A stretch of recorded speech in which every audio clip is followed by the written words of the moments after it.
This is what confidence looks like, or at least quiet confidence. For some people, being confident looks like being the most outgoing, the loudest, most obnoxious voice in the room. Whereas for some of us, confidence is a lot more quiet. You're reserved, but you speak up when you want to. You can be quiet, but you're loud with your friends. And you don't say much, but when you do speak, it's profound. And maybe you're like me, and you've had an awkward, socially anxious phase of your life, where making friends doesn't come naturally to you, but you do have all the qualities of what would make a good friend. Maybe you're naturally quiet by nature. You'll happily sit in the corner of the meeting or in the corner of the class and not say anything.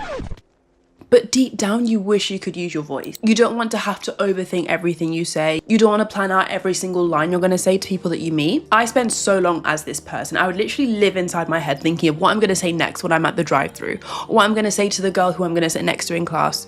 And I've gone from that person to being now a literal content creator, speaking to people in meetings, at events, at bars, at clubs, at classes. I've gone from someone who is terrified of public speaking to now someone who's not even fazed by it. So in this video, I'm going to share 7 tactics to help you master quiet confidence.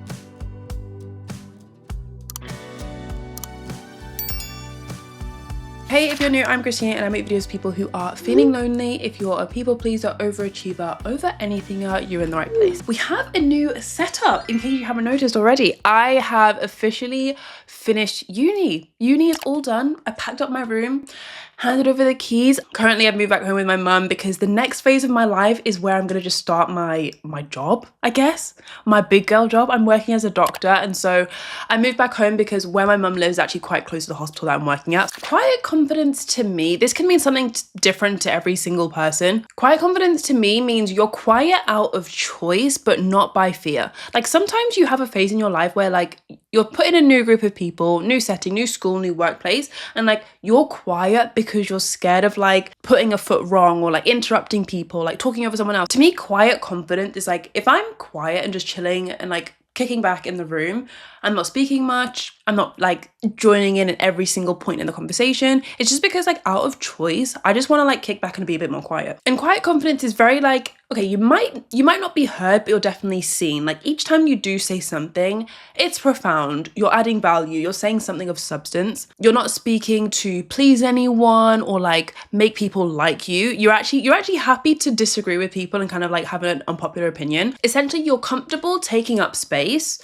and like being in the conversation, being in the room with the people, but like you're not forcing yourself to do it. First step to master quiet confidence involves remembering the fact that you don't have to be more, you just have to accept yourself more. Like I said in the intro, some people, confidence means like you're really outgoing, you're really loud, you're really talkative, almost like synonyms for extroverted. Like all the things that you associate with like an extrovert, a really loud person, that equates to confidence. But in my opinion, I don't think that's the case. You don't have to be more and be louder, be more extreme. You just have to accept yourself more. The quiet person that you are, like the natural space that you occupy, say like with close friends that you love and trust, you're fully yourself or like you're mostly yourself with them.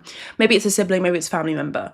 That person that you are, and you probably just accept yourself. You're not forcing yourself to be extra funny with your sibling or your sister. You're not trying to prove how like cool and outgoing you are when you're sat with your granddad. Like when you're with people that love and care about you and just accept you as you are, that's the sort of person that you are when you embody quiet confidence. I think it's a key signal when you are in a certain group where you do feel like you're forcing yourself to talk, or like you're thinking like they're gonna think I'm so weird because I've not said anything. Like whenever that's coming up and like you feel like you're forcing yourself to do more, that might be a sign that that specific group of people or that specific like location, you don't feel like you're accepted there. Like I remember like literally first week of university, I went up to these 2 girls who were like quite popular, but I didn't realize at the time that they were quite popular. And I was thinking, it's the first week, I want to meet new people, make new friends. Like I'm trying to put myself out there. Like I went up to these girls and said hi. I think I was a bit too enthusiastic though. Like looking back, I think I went up to them like super like smiley and like super eager. Honestly, I've never been more humbled in my life. I think they just kind of looked at me and then like walked off.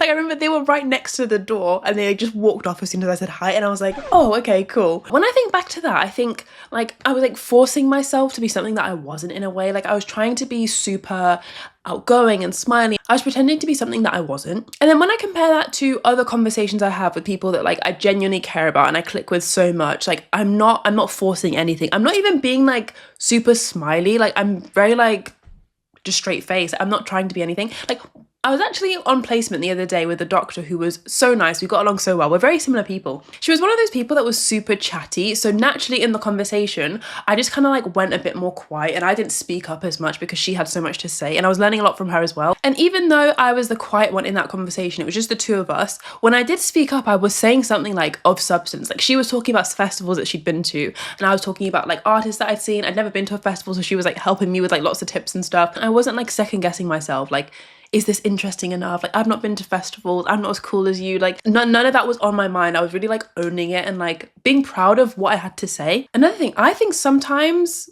you might thrive a little bit more like on one-to-one conversation versus like a group conversation. Like in a group conversation, I will definitely kind of go into the background a little bit and I will definitely be a bit more of a quiet one versus one-to-one. I will yap. I have a lot to say. I'm going to say a lot because I feel like a lot of us that are in this boat, you hate being seen, but deep down you want to be known. You low-key are in the shadows and you're not saying anything. You're not drawing attention to yourself, but you want people to know you. Like you want to make friends. You want to connect with people that have similar interests. You want people to see you for you and you want to have genuine people that care about you and love you. Like some of us, we don't even realize it, but like I was in my own way a lot. Like even though I was like super socially awkward and anxious, okay, like yeah, sure, that was holding me back. Like I physically was too scared to go up to people because I thought they'd reject me again like those girls did, or like if I do go up to this group of people, they're gonna think I'm super boring. But all the things that you're second guessing in your mind, like, is this going to be, are they going to get what I'm saying if I talk about this show? Are they going to even understand what I'm talking about if I do speak up and say this thing? Like, just do it. The person that has quiet confidence just owns what they say and isn't trying to like explain themselves. The next step when it comes to mastering quiet confidence is to embrace your quirks. For me, there'd be certain things that I would just like never even say in a conversation. I'd be too scared that people would think like what an absolute weirdo she is, or like as if you're that sort of person that does that. Like there's certain things, certain quirks that I'd be too afraid to say, and maybe you have them too. For example, for me, a classic one is like I love throwing things away. Like I love having clear outs. I love like going through my room and my drawers and just like chucking things away. Like I don't even think you understand how bad it is. Like I love throwing things away. Like I get a weird kick out of like seeing my room being empty. Like it's so weird.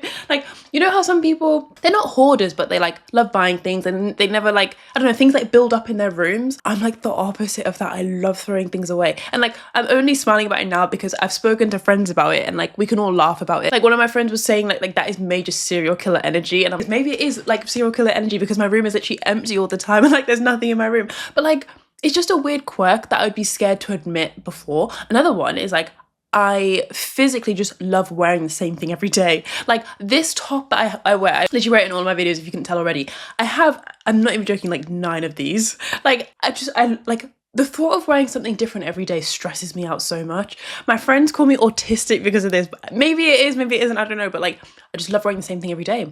If you told me to go, like when I start work in a couple of weeks and I have to wear different things every day, like that actually stresses me out quite seriously. Like I'm not gonna wear different things every day though. I'm gonna buy 5 of the same top, 5 of the same trousers and just wear that. Whatever it is for you, like sometimes in conversation and like, you know, people are talking about like a TV show or like, I don't know, a certain type of food, a certain hobby, like ASMR, like people have little weird quirks. Some people, like you would be amazed just how weird and wonderful other people are, but they're just too scared to say it. You're afraid to tell people that you're obsessed with ASMR videos and all the tingles that you hear and you know all those things that they do, like you're obsessed with them. And like maybe the girl that you're talking to at the bus stop is also obsessed with them, but like you're too afraid to say it, so you'll never know. Or maybe she also doesn't like it. Maybe she does think it's weird, but like honestly, the confidence boost that you get when you talk about something that you care about and like you just get it off your chest, you don't care if they disagree. The confidence boost is insane. A big one for me for the longest time, like as I was approaching the end of med school and like starting to graduate and start working as a doctor, like it's been on my mind for ages that I don't know if I want to do medicine forever. Like the career is wonderful. It seems great on paper, which is the thing, but in reality, it's not the best job. Every job has struggles, I know, but like just the fact that I'm not sure if I want to do medicine, I was too afraid to tell doctors. But then when I actually did it and I got it off my chest, honestly, like it felt like a ton had been lifted off of my shoulders. Like, it was just such a relief. Start acting like you're correct. Sometimes in a conversation, I feel like you put pressure on yourself to literally be like a dictionary or literally be like an encyclopedia. Like sometimes, I do it now actually. I need to work on this, but sometimes I'll say something to someone and I'm like, oh yeah, I'm pretty sure it was this location. I'm pretty sure that happened in Manchester. Or like, but I'm not too sure. Like, I think I'll double check.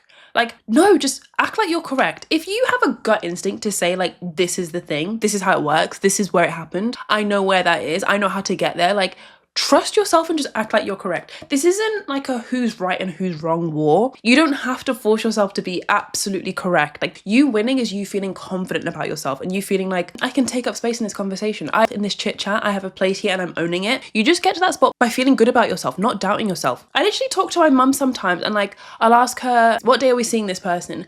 And she'll go back and forth between like 3 different days. Oh yeah, Wednesday. Oh wait, no, I think it's the 28th. Let me just double check. I'm pretty sure maybe it's the 29th. And then it was Wednesday. Like, the first thing she said was right. And like, that's what inspired me with this point, because if you act like you're unsure, then the other person's going to be unsure. And in a conversation, if you're making the other person feel unsettled and like on edge, it throws the whole dynamic off. This isn't to say go around spewing misinformation, but this is to say, like, when you're talking to someone that you want to be friends with or someone that you are friends with genuinely, they will feel more at ease and more happy actually if you just act correct. Like, own what you're saying. Act like what you're saying is correct. Especially like anytime it's a gut instinct as well.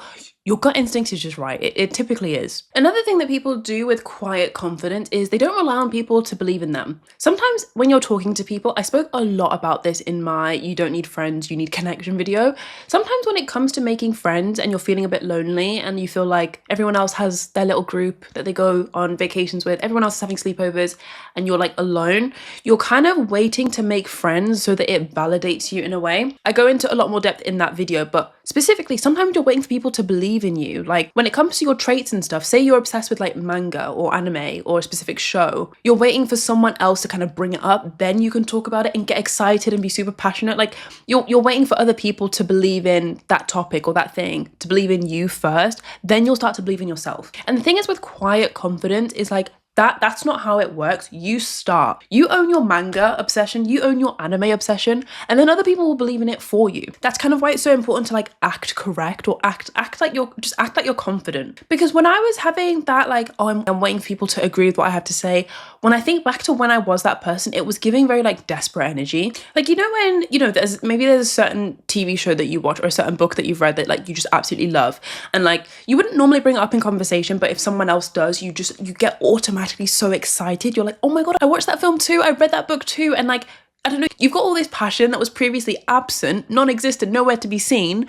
But now all of a sudden, because someone else had the confidence to talk about it, you're also confident to talk about it. Like, that situation in itself just shows how contagious confidence is. Yet somehow we forget that we can do that ourselves. Like, if you yourself are passionate about something, a TV show, a book, a hobby, a sport, and you're too afraid to talk about it, you're hiding it, you're robbing other people of that same excitement and passion. Like, what happens if you bring it up first and then someone else is like, oh my God, I'm obsessed with that too? Build up or create your own identity. If you're a quiet person, you're probably the sort of person that at some point has said like, I don't even know who I am. I have no personality. I'm so boring. I have no hobbies. All I do is work, eat and sleep. All I do is study, eat and sleep. I know this has been me for the last like 2 years. Like my whole life during medical school was like studying. Like, that was all I did.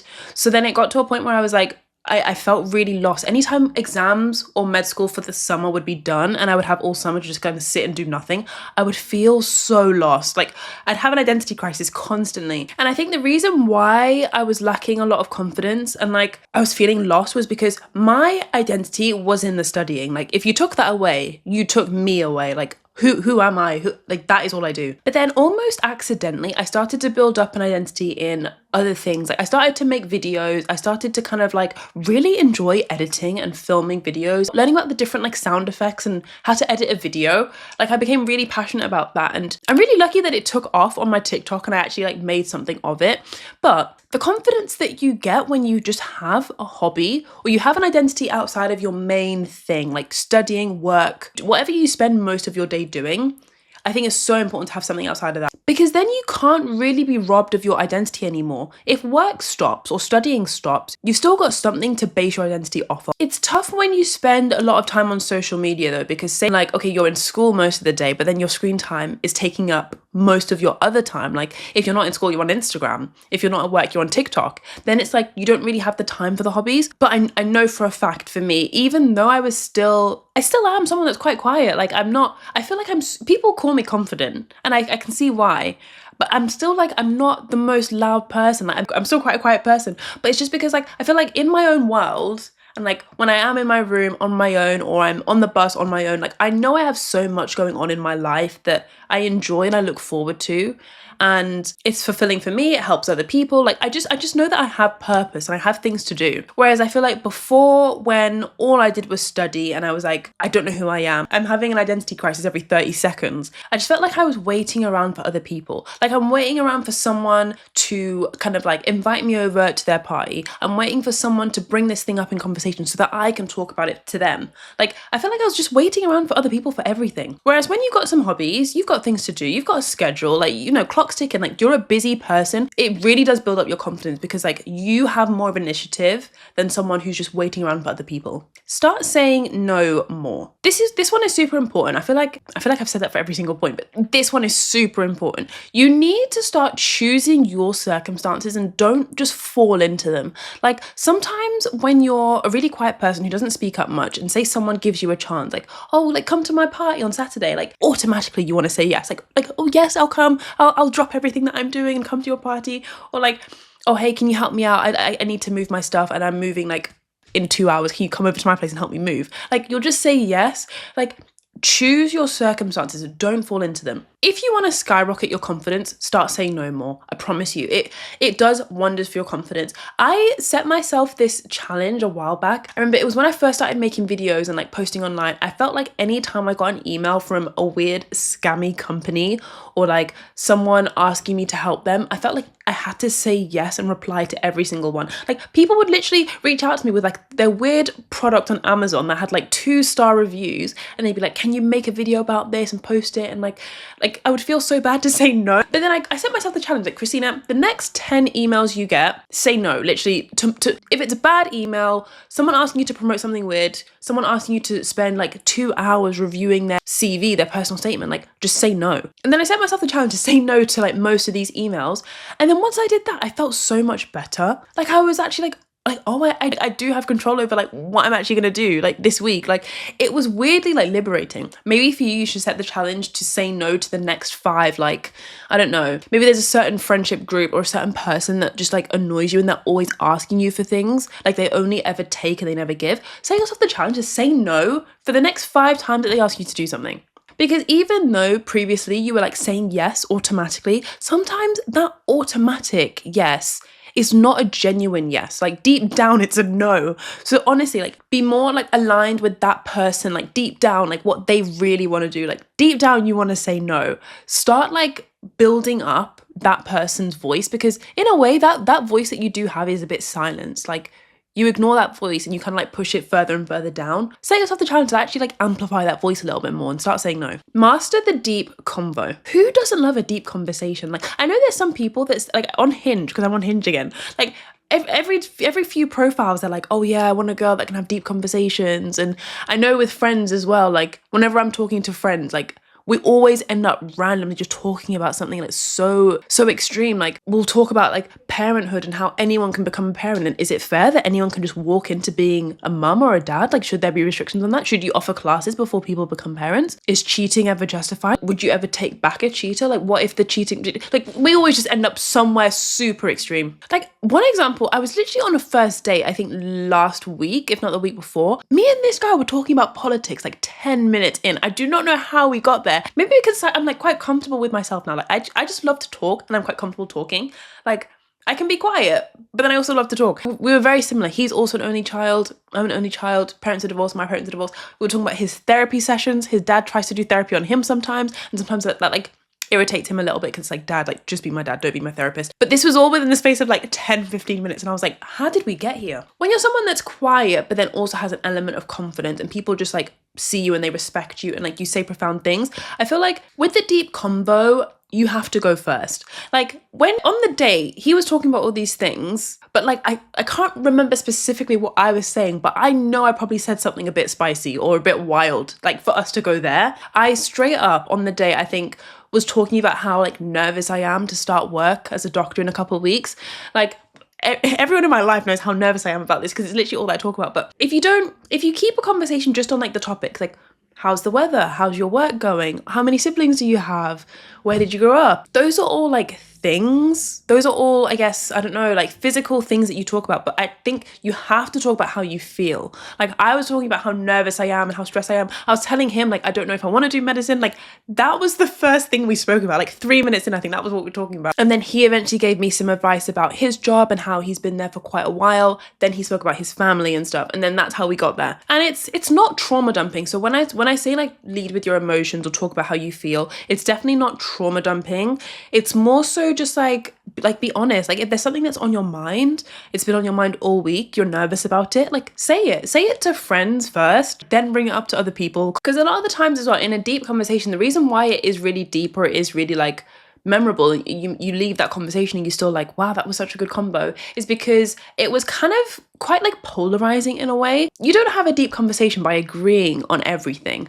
Like you're going to say something and the other person's going to like completely disagree, or they're going to be like, oh, but no way, but Donald Trump should have done this and this, and Bernie Sanders this and this. Like you're going to completely disagree on some things. And that's what I mean by like the emotions. Like be honest about how you feel. Like if you feel something really strongly about Donald Trump, like say it. Or if you feel really strongly about the way that people should be raising their kids and you think certain things should be put in place, like say it. That's how you go a bit deeper in the conversation. You can be quiet, reserved, conservative and keep to yourself, but you don't have to be a pushover. Like say no, have boundaries, respect your time, be a busy person with hobbies, a life, things to do, places to be. Like say no. That honestly, it demands respect. And trust me, you don't want to be like, you don't want to aim to be liked by everyone. You do want to be respected by everyone. If you enjoyed this video, you'll definitely enjoy my You're Not Boring, You Just Lack Conversational Skills video, which I talk about in this video here, which I'll link. Thank you so much for watching. See you in the next one. Bye.